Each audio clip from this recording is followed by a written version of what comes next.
I'm at Voxxed Thessaloniki, and I'm pleased to be joined by Phillip Krenn. Phillip, hi, welcome. Hi.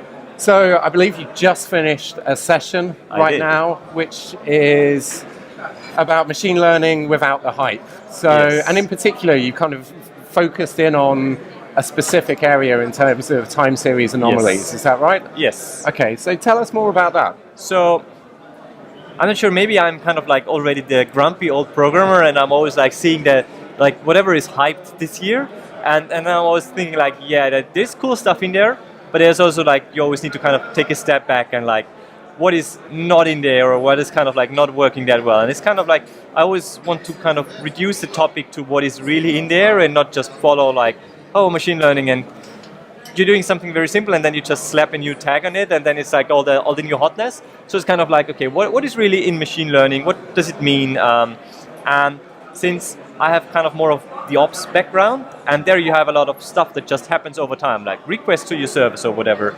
And we have a product, we're kind of guilty of jumping on the machine learning train as well, kind of, but I think like ours is kind of really working, or at least for what we use it's working. It's kind of like you just find outliers or anomalies over something that happens over time, which could be, in my example for ops, like requests to our own website. That is one of the examples I've just shown, where people request something and then see, okay, here you had an outage, and if you just stare at the graphs normally, you would really just miss it.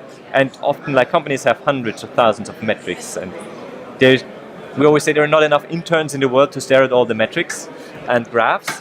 And we try to find something more clever for that, and that's what I've just talked about, like what is kind of in machine learning and what is not in there, and then just a practical example of what you can really do like in one specific use case and with one data set that we're using to demo that.